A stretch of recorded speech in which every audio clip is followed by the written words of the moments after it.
So please join me in welcoming to the stage His Excellency Khalifa Ibrahim Al Saleis, CEO and Executive Director of Dubai's Security Industry Regulatory Agency. Your Excellency.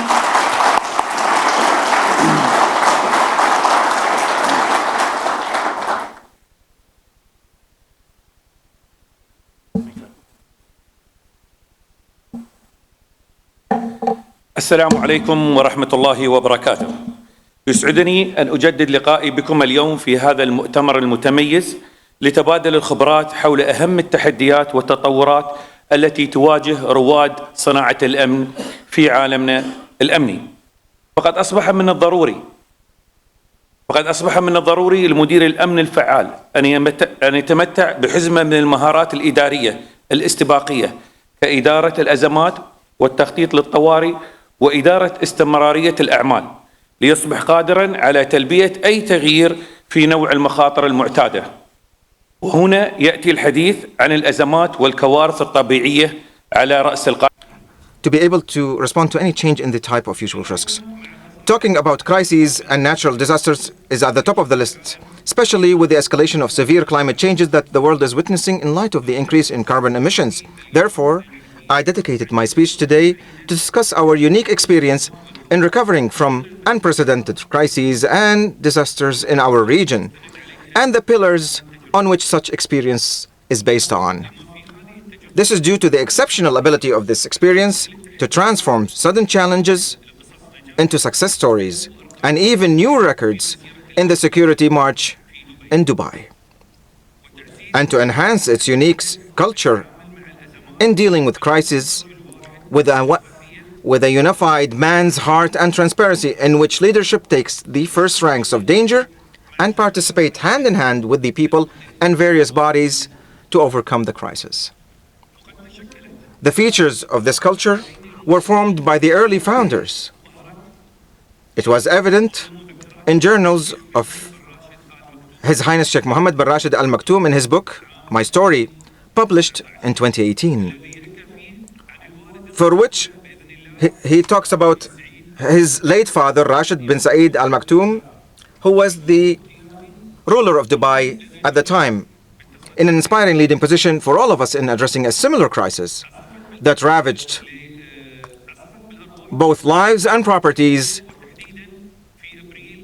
some 63 years ago, specifically in April 1961. A storm he described by Sheikh Mohammed as Judgment Day. In his words, His Highness narrates the memories of a 10-year-old child about a devastating storm that caused severe destruction and losses of lives and homes, as Sheikh Rashid's house was the destination and refuge for the people of Dubai seeking help and aid. At 3 a.m. of the third day of the storm, British soldiers rushed to seek shelter and help from Sheikh Rashid regarding the fire that impacted Dara, the British ship, which was transporting passengers and goods from Bombay and Gulf ports for 13 years. And when the storm blew, a storm explosion occurred at its bottom, followed by a huge fire. It carried 819 passengers. The soldiers told him at the time that many had been killed and lost to the fires, and many more were dying with every passing minute. Sheikh Rashid at the time, may Allah have mercy and blessings upon him, gathered his sons, nephews, and a number of Dubai residents in his house and sent all family members without exception with lifeboats to rescue those who could be rescued. They were able to rescue 500 people, while 238 passengers passed away.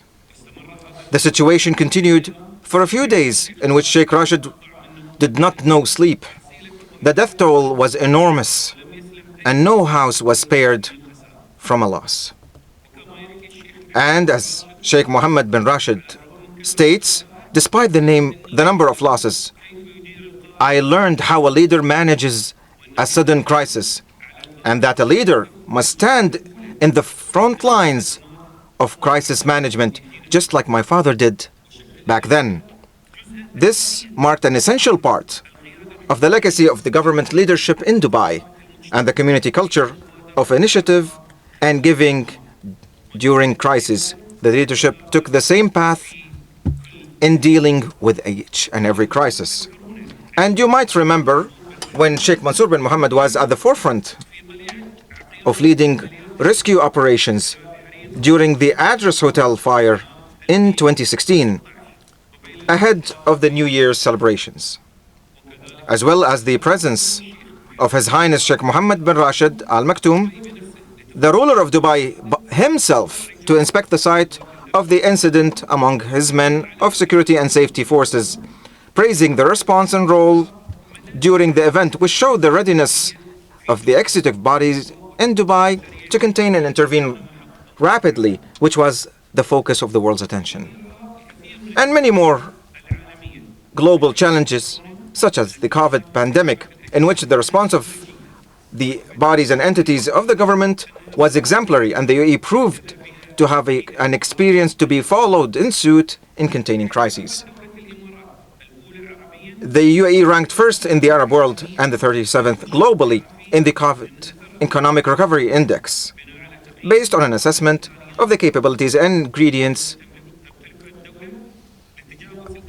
that the country possesses to overcome and recover from the crisis, according to what has been published by the research group Horizon. Then came along one of the most extraordinary crises of the country, the extreme weather conditions that we have witnessed over the past month. Strong rain, strong winds, that was known as Al-Hadir Depression. And despite the preparation and proactive measurement necessary to reduce the risks of endangering lives and properties, which Dubai pursues with the utmost firmness and flexibility at the same time, such as remote work, suspending studies, raising the state of field alertness, etc. The strength of crisis, regardless, exceeded expectations, as we have witnessed. The amount of rainfall was the heaviest since the climate date began to be recorded in 1949. Moreover, its concentration within 24 hours only. And some of you may have followed that the estimate of the rain level during that depression reached 254.8 millimeters on the first day, which is equivalent to 2 years of the usual rainfall in the city of Dubai, and more accurately, 5 months of rain in London.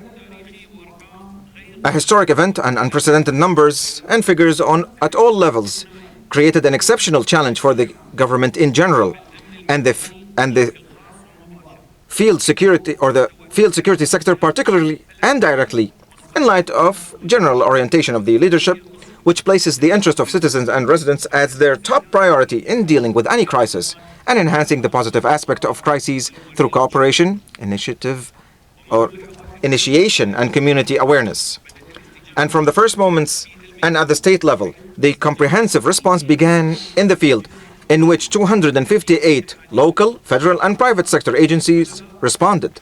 And the total manpower participated in dealing with the weather situation from the public sector and local authorities reached 32,323 individuals, with more than 558 volunteers from various sides and parties, with logistical reinforcements of more than 5,000 vehicles and machineries, in addition to the implementation of 14 flights. Thousands of free food parcels were distributed to affected citizens and residents alike, with the number of working hours in the central operating rooms and call centers exceeding 168 hours, continuous hours, throughout the storms until recovery was achieved. And I would like to take this opportunity to commend our partners, the private security cadres of all categories in the Emirate of Dubai, for their efficiency, flexibility, and commitment to their positions in the field, where some continued service for more than 24 hours straight, enduring losses and unusual quality of tasks. Some even recorded humanitarian attitudes of sacrifice and assistance stemming from their security awareness and their sincere sense of being part of this community.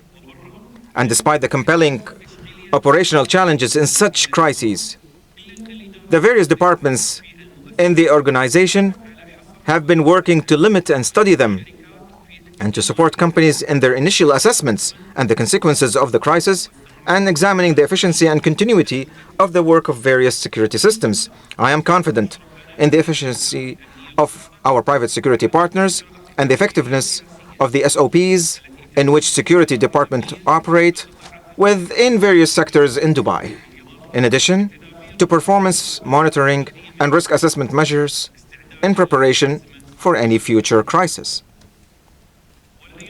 In this regard, many community and individual initiatives and memorable situations from society in all its spectrums that cannot be overlooked.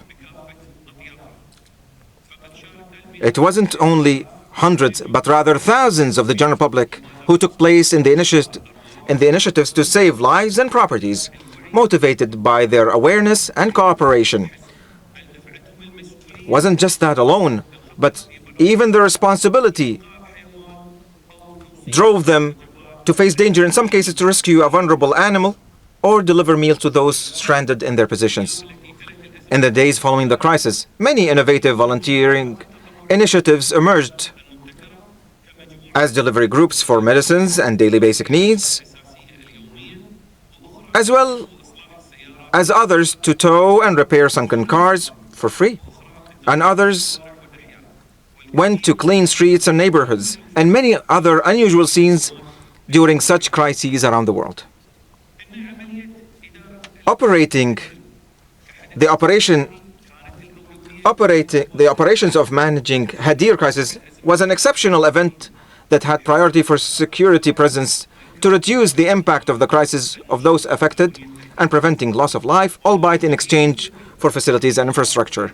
It is worth mentioning here that the Emirate of Dubai has already ranked first in the world in institutional capacity and access to resources in cases of emergency and the electricity grid, and ranked fourth globally in their road network, according to the EIU Safe Cities Index for the year 2021.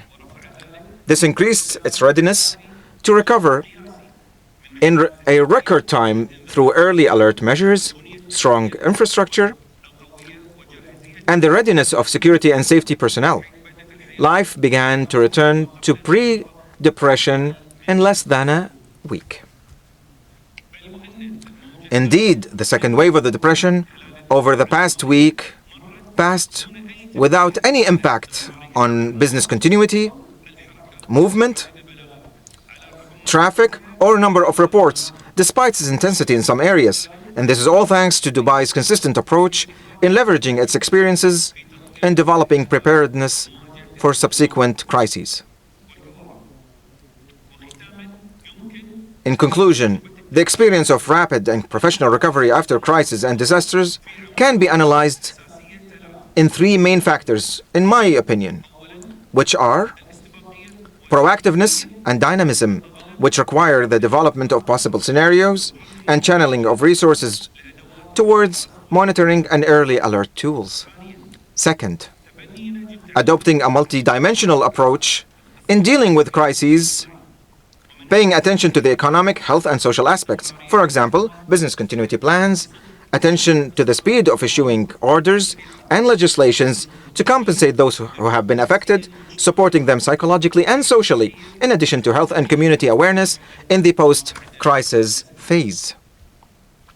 Finally, the culture and policy of society in crisis or during crises. This includes the extent of belief in the values of belonging, cooperation, and volunteerism, as well as commitment and compliance to laws under any circumstances. What distinguished the Japanese model that dazzled the world with organized queues to receive food after the devastating earthquake and the tsunami that they suffered from in 2011.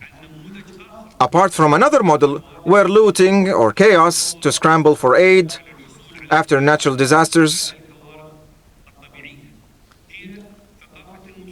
This is all due to the culture and awareness of society that is shaped over many generations, and a leadership that begins with itself first and foremost. And I would like to conclude with a quote from Sheikh Mohammed.